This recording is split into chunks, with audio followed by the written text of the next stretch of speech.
Sa Bacolod, Aksyon Radio! Aksyon Radio!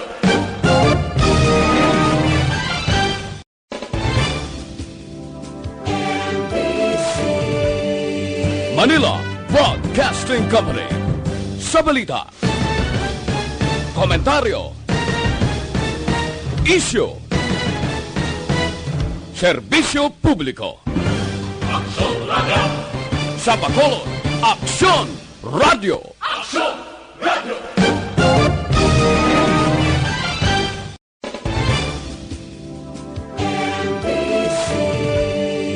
Manila Broadcasting Company. Sa balita, komentaryo, isyu, serbisyo publiko. Aksyon Radio! Sa Bacolod, Aksyon Radio! Aksyon Radio!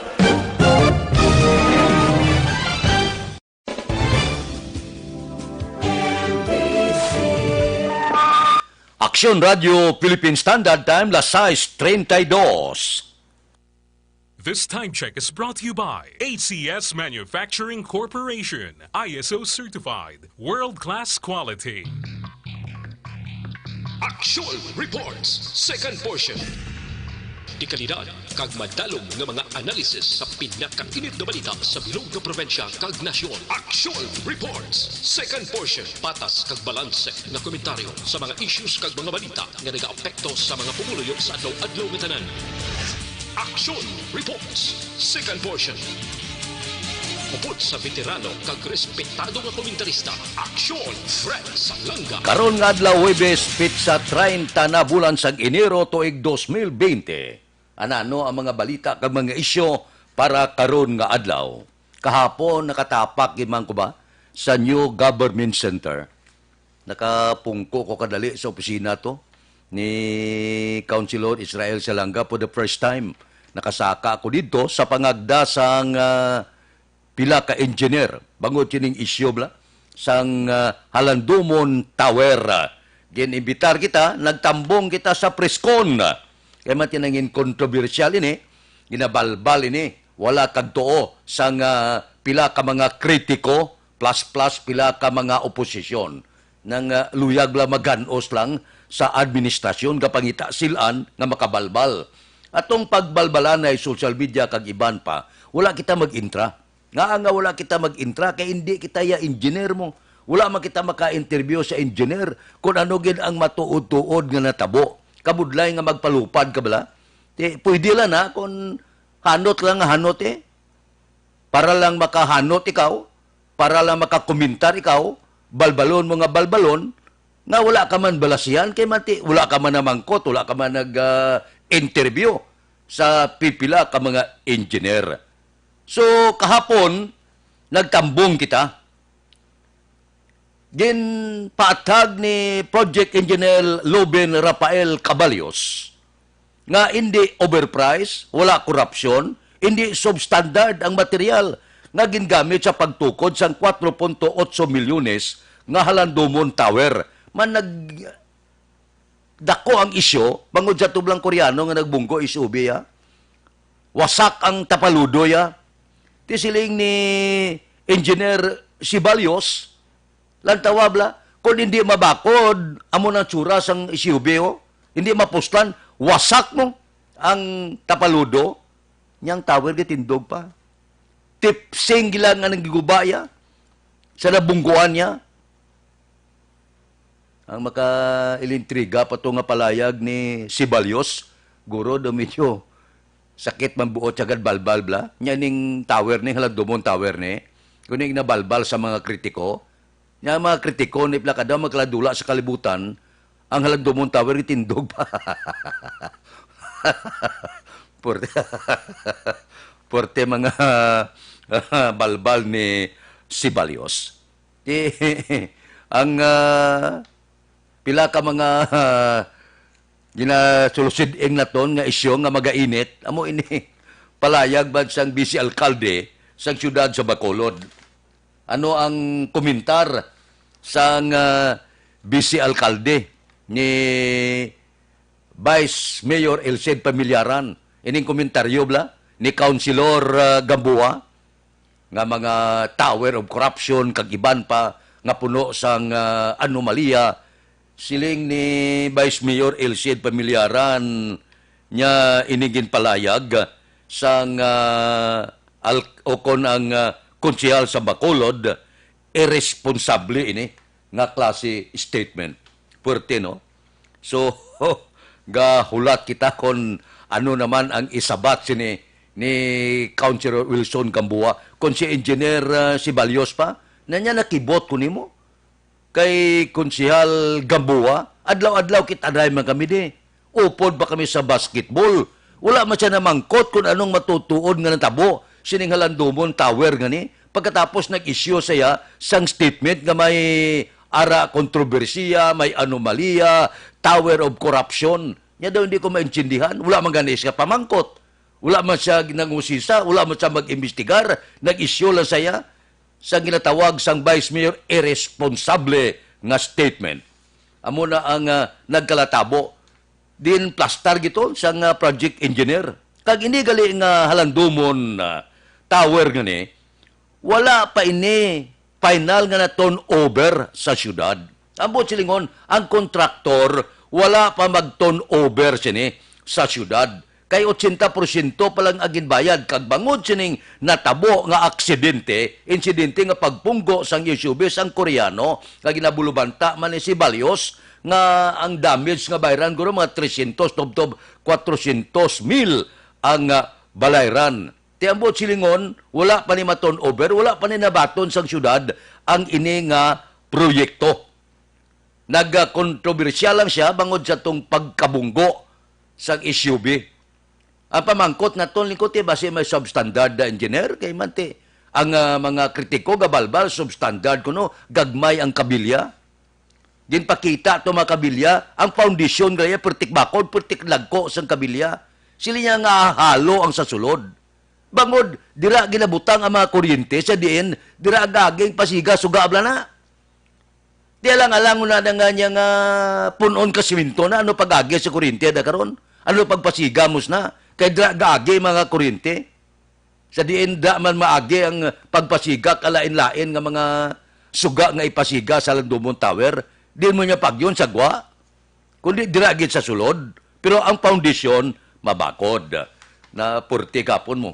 Ang patag daw medyo nagjuta sentimental man ang engineer niya kay wala gis talaga pamangkot balbalas la tuod man ako magtandog sini hindi ko kaintindi mo hindi man ko engineer so that's why wala kita magtandog tigaling binalbal ni sa mga kritiko sinakyan sa pila ka mga oposisyon nga hindi konforme sa administrasyon sila mo daw tuod gid ang isyu nga kon abi tulutimbangon ta. Ini nga administrasyon, kag nagligad, ini nga administrasyon niya, ang NGC binalbal man, gatindog. Subong kampyo na siya. Ginakusar man, daog man ng kaso. May mga proyekto ginabalbal, subong, gatindog, Halandomon Tower, nagtindog, abi kumparar, nagligad nga administrasyon. Wala gito ya proyekto, wala siya nagtindog. Makatilingala, pati kaban sa gobyerno, hubas din na kanto. Tiyan mo na bla kung may mga proyekto man laban pa iskandalo. Ang buot silingon ining Halandomon Tower gin paatag ini kapon sa mga engineer. Siling nila pamangkot sila anay. Amo na siling ko bla palupad ka lang nga palupad hindi ka manggali ka engineer kung ano nagkalatabo da. Iyan niya sang engineer kag mga kontraktor ilan ni abilidad. Hindi kita sini makaintindi. That's why wala akong gintandog. Kaya hindi ta maintindihan niya ang trabaho sa kontraktor kag engineer. Tiyan mo na gapon, ginpatag ni Sibalios, ang project engineer. Siling niya, wala mo sila namangkot. Labi na gid si Councilor Wilson Gamboa. Adlaw-adlaw, gaupod kami. Kitanay kami sa NGC. Adlaw-adlaw, gabasketball man kami. Wala siya namangkot kung anong natabo sini nga proyekto. Binalbay niya lang, inisyuhan niya lang nga may korupsyon. Porte, no? Di sakit-sakit man tinagagapo ni Vice Mayor, irresponsable nga statement. Action Radio Philippine Standard Time, las 6:40 na. Mabalik kami pagkatapos ini.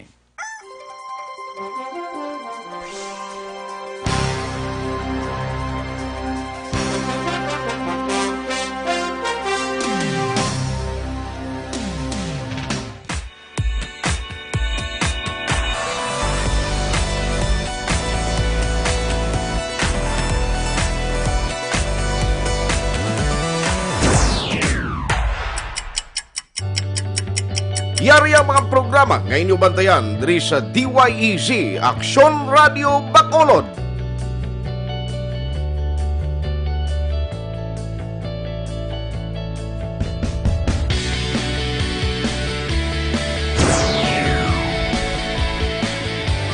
Action Reports, first portion.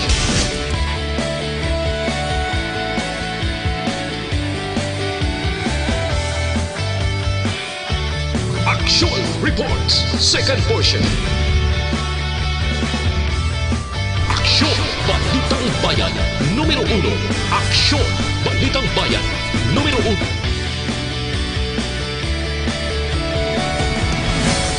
Aksyon Balita Morning Edition.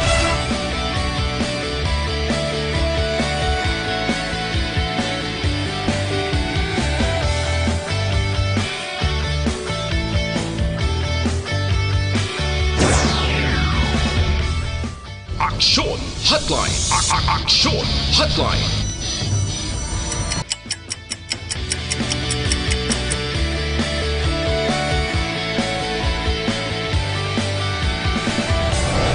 Aksyon Balita Banat Bulig.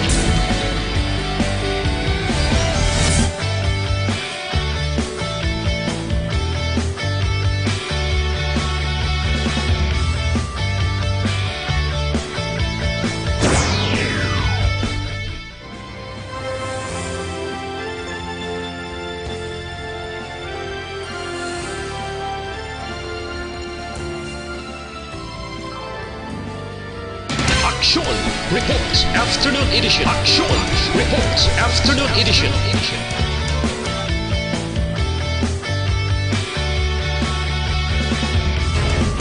Action Balita Evening Edition.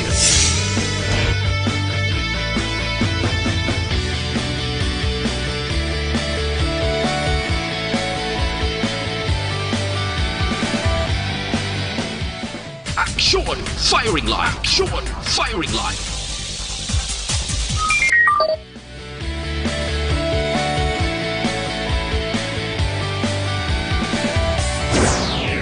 Attention all units. Attention all units. This is base control. Please proceed to Area 1 immediately. Aksyon! Aksyon Radio Philippine Standard Time, las 6:44 na. Hoy, para sa kumpleto nga management sa inyo liver detox mag DTX 500 kamo adlaw-adlaw. Ang DTX 500 may detoxifying compound dinhi nga nagatinlo sa inyo dugo kag atay. Ang iya sini mga panakot bala, mga phytochemical antioxidant pangunta sa nagaubag nga atay cancer kag iban pa nga pamalatian. Di kung gusto nyo nga mangin aktibo kamo, wala balatian, pagsik ang lawas, DTX 500 ang imna ninyo adlaw-adlaw. Panubo sang kolesterol, panubo sang blood sugar. So panugyan naton mag-DTX kamo adlaw-adlaw para sa aton ikaayong lawas. Ang DTX 500 may ara ini nga panakot bala para gid nga amligan ang aton ikaayong lawas. Kag pwede na ini mabakala pagi sa online, kag pwede ma-deliver sa tagsan nyo kapuluyan pagi sa www.kalusuganyan.ph o kon Kalusuganyan Facebook page. Aksyon Radio Philippine Standard Time, las 6:45 na. Ari ho, makailintriga maning balita. Damo na ni balita nga may ara ginasabutahe, pagsabuag sa mga basura, sa mga dalanon sang syudad sa Bacolod. Ang pinakaulihi amo ining nakita nga isa ka puti nga pick-up Mitsubishi L200 nga nagpila kuno sa basura dira sa reclamation area. Amo na ang Bacolod nagpangabay siling ni Vice Mayor Elcid Pamilyaran nga pangabay sa kapulisan LTO bitaw pangitaon ang responsable sa pagaboy sa basura. Ini pagaboy sa basura sa reclamation duha ka bagay ni.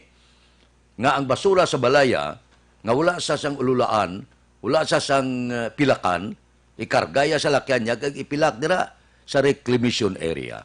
Isa, ikadua sini, hungod nga ipilak ang basura para pakawian mo ang syudad sa Bacolod. Kag magsiling ka ho, galapta lang ang basura, bisan di ila makita mo may basura, wala ginahakot sa mga basurero. Amo ina ang mga anggulo nga nakita naton. Pero, ang katapusan nga anggulo, nga hindi kita ni ina pwede. Malain ina nga batasan nga ang basura mo, ipilak mo sa iban nga ugsaran, nga pwede man mahakot sa aton sini mga basurero, pwede man na nga ibutang mo sa gwa sa puluyan mo, na schedule sang paghakot sa basura, madala ina siya. Ambot silingon, anong higko sa balay mo? Hindi upiyak sa piyak balay, hindi upagyaboy. Kay mo niya higko. Kung anong basura mo da, hindi upaghaboy itong adalan, kaya hindi na halabuyan sa basura. Kung may damo basura mo, nga wala makot sang mga basurero, tawgan mo ang syudad sa Bacolod, IPM, ano ni? 2 bulan na wala makot basura na mo di, sa amo ni nga lugar. Amo na ya. Hindi na ya pwede nga ikarga mo sa lakyan mo, ihaboy mo bisan din. Ihaboy mo itong adalan, ihaboy mo sa reclamation area, kaya hindi na ya ululaan sang basura. So, amo ina ang karon pila naton kapanugyan. Nga kon mahimo, hindi nyo man pag-ihaboy bisan din lang nga basura, kay basi kon puno basura balayabla, wala sa ginahapit sang basurero. Tawgi ang Bacolod, tawgi ang IPM, ano kamo? Nga wala nyo ginakot ang basura di, sa amo ni nga subdivision, sa amo ni nga barangay. Hindi kay karga mo ya sa pick-up mo kag ipilak bisan diin lang ang basura mo. So amo na mga anggulo nga nakita naton kung nga agila pangaboy nila gila basura. Posible wala sila ululaan sa basura, posible wala ginakot ang basura, o kung posible sabotahe para nga magwa nga ang syudad sa Bacolod, higko, magwa nga wala ginahakot ang basura dire sa syudad sa Bacolod. Amo lanay ang tatlo ka anggulo nga nakita naton sining pagpilak sa basura sa hindi imo ogsaran. So, kon makilala kung sinong tag-iya, sinikuntani, sang pick-up nga puti nga ni, para bisan paano mapatawag sa syudad sa Bacolod, kag pasabton man ni, sang dinamak na ginimo ya. Action Radio Philippine Standard Time, las 6:48. Mabalik kami pagkatapos ini.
Yari ang mga programa nga inyong bantayan diri sa DYEZ Action Radio Bacolod.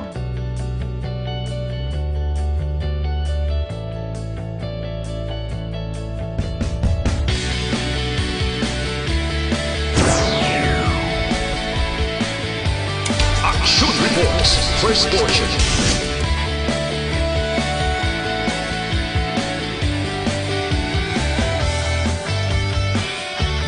Action Reports, second portion. Action Balitang Bayan, numero 1.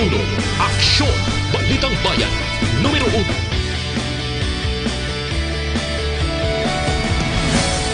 Aksyon, Balita, Morning Edition. Aksyon Radio Philippine Standard Time, lasay 51 na. Diri kita, loan.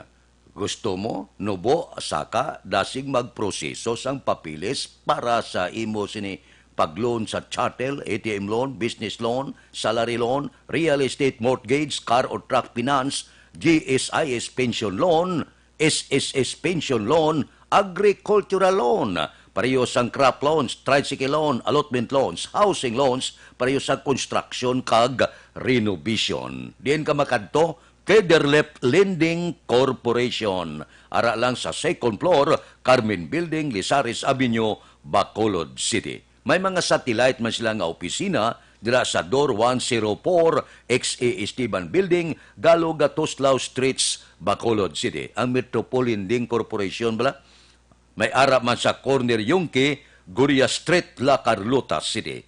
May ara man sa Dalan Mabini, Son Pordas, Talisay. So kung mag-loan ka, nauna.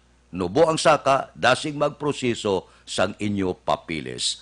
Federlep Lending Corporation. Second floor, Carmen Building, Lizares Avenue, Bacolod City.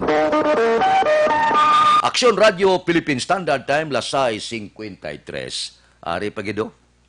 Siling ni Justice Secretary Minardo Guevara, nagmando na siya sa Bureau of Correction, sa Bucor bala, niya i-implementar na ang pamatbat sang ombudsman nga si paon sa pwesto ang tatlo ka mga opisyal sang Bucor nga aman. Ang ombudsman, siling sang ombudsman ang dokumento nagapakita nga ang section chief Ramoncito Roque kag mga opisyal Maribel Bancel kag Veronica Bonyo guilty sang grave misconduct kag conduct prejudicial to the best interest of the service kag ginmanduan ini sila nga kakason sa serbisyo kag pasakaan graft and bribery charges. Karon ang tatlo ba sakit ini hindi na sila makabaton sang benepisyo kag hindi na liwat makabalik sa anuman nga trabaho sa gobyerno.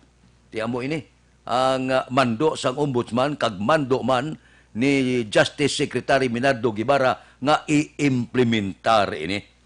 Balo ka ang sala sang tatlo ni na diskubrihan nga si Roque, si Bancel kag Bunyo nag-extort sang 50,000 bilang kabaylo ini sang temprano nga pagwa sa bilangguan sang pila ka mga bilanggo dira nga may mga kulo kwarta kag gingamit ang ginatawag Good Conduct Time Allowance o kon GCTA. Panubo sang ila sinisintensya kag pagpagwa kay kuno maayo ang pagbinatasan. Ini sila kakason pero may reaksyon naman si Senador Richard Gordon. Sila niya si paon tan tatlo ni si Rafael Peldonia. Babayaan ta lang siya. Inabla ginatawag nga command responsibility. Sadto nga chimpo siyang Bucor chief. Nyati palipat-lipatan ta lang si Peldon. Talaksan ini kung daw ano kapalangga ni Presidente Rodrigo Duterte si Peldon ginkakasya bureau chief bangod sang iskandalo, bangod sang korupsyon, aligasyon, sinaylo sa lain nga pwesto. Sa karon ang iban kakason si paon sa pwesto daw nalimta naman si Peldon. Pwerte, no? Bakod-bakod ng pagkatao. Amo na ning eskandalo. Amo na ning binalbalanay sa Bucor. Ang iban niya si Pao na. Ang iban kakason sa pwesto. Tanan nga benepisyo kansilado. Hindi na mabaton. Hindi pagid makaubra sa gobyerno. Si Peldon niya ato ya sa lain nga ahensya sa gobyerno. Gangiret siya. Amo na ya. Kung magpalangga si Presidente Rodrigo Duterte. Ang mga pila ka opisyal ka mga empleyado makaluluoy ginsipa sa pwesto si Peldon ginsaylo pa sa lain nga pwesto sa lain nga ahensya. Tisiling ni Senador Richard Gordon ti ano na saya espesyal nga tao akalain. Aksyon Aksyon Radio Philippine Standard Time, Lasay 56. Mabalik kami pagkatapos ini.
Aksyon Radio Philippine Standard Time, Lasay 59 na, ginapakilala bago nga herbal supplement, Evergreen Herbal Capsule.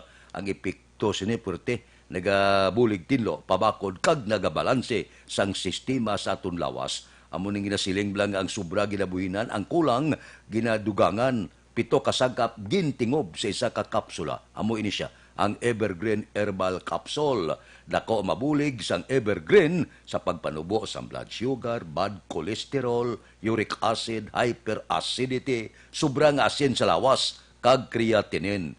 Nagadugang supply sang kakulang sa bitamina sa lawas, kung kulang ka vitamin E, C, B, magnesium, calcium, potassium, zinc. Amoy na siya nga nagasiling ngang sobra ginabuhinan ang kulang ginadugangan. Ang Evergreen Herbal Capsule aprobado sa Food and Drug Administration. Bakal na tilawi, mabakal ini sa tanan nga sanga sang Sincere Drug Store. Aksyon Radio Philippine Standard Time. Pangot sa Tacna, La City. Standby na sa aton Aksyon Balita Morning Edition. Liwat magadulong sa aton sa mga balita lokal, national, international, sports, kag artista. Upod kita. Aksyon Boy Duran, kag Aksyon Dorel Cabato. Aksyon Fred Salanga. Una sa balita, una sa aksyon. Sa Bacolod, Aksyon Radio. Manila Broadcasting Company. Sa balita, komentaryo, isyu, Serbisyo Publiko. Aksyon Radio.